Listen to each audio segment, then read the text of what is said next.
I've had a lot of this story for the better part of 10 years in various ways, and just got serious about writing it about 5 or 6 years ago.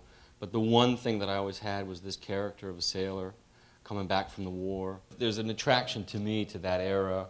I mean, besides just the obvious, great costumes, great music, that's kind of food and drink, really, to if you get a chance to do this, to kind of time travel a little bit and try to understand what was going on.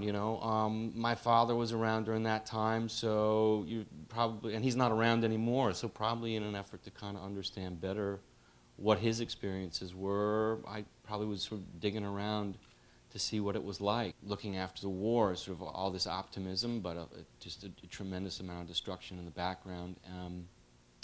That's a great dramatic situation to sort of for these characters, I think, and kind of a good venue to tell a story in. That you have to kind of let that stuff go a teeny bit. Like there's musicologists out there probably who would kill us for using "Get Thee Behind Me, Satan," which is like was at least 2 years after our time in the film, which is like probably an absolute no-no to some people. But you just have to fudge the details a little bit, and hopefully nobody notices. My influences are long and huge, and we keep Turner Classics on at my house all the time, so it's just like a 24-hour kind of IV of information and feeling. And if you're cooking breakfast and you look over and you can see something that somebody did 60 years ago, you think, man, and hopefully it just gets in you, and you sort of can go into a film maybe sort of thinking about ideas or other films that you've seen, but days into it, when the clock is ticking and the schedule is moving at a pace, you just hopefully you sort of become yourself, and you're just trying to sort of film it right and uniquely and simply. I mean, that's sort of the thing that I love about most films, is sort of you see on Turner Classic, just how muscular and strong and simple they are. I'd always wanted to work with Joaquin. I've tried to work with him before, and it never worked out. And this was just this was the opportunity that came up, and the time was right, and the character was right, and there was a great mutual admiration and respect between Philip and Joaquin, and I think a kind of excitement to act with each other. So yeah, interested in that. And I feel the same way about Amy as well. I wanted to try to find a way to work with her since I first saw her, and Phil has worked with her before, so she was dynamite. And then everybody else in the film, kind of like a lot of people are just starting out. A lot of sort of great young actors, Amber Childers and Jesse Plemons, Rami Malek, and the list goes on. Sort of great young actors who were just starting out, who really came and did a great job.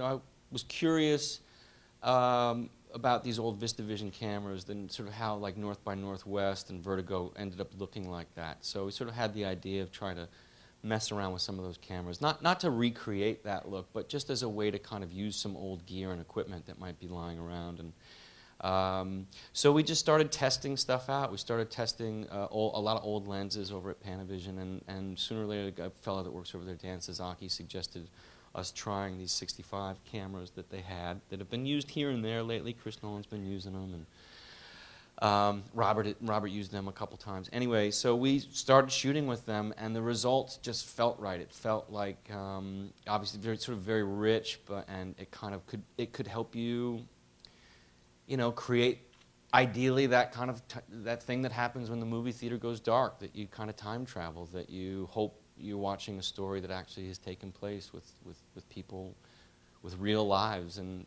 acting them out as they did act them out. And the farthest I got along in thinking about it was that, maybe we'll be able to make a 70 print, but I knew ultimately that most people would be seeing a 35 millimeter reduction, or so I thought. I mean, in the 5 years since I've made a film, a lot has happened, and there's a lot more digital theaters than I was really naive in thinking about this. So at the very least, I thought we'd have a couple 70 prints, and sort of lo and behold, as this thing sort of unraveled and the film's about to come out, people will come out of the woodwork, and we're going to have 16 prints total, and they'll play in different theaters across the country and the world. And that has just been a kind of a miracle that we've been able to do that.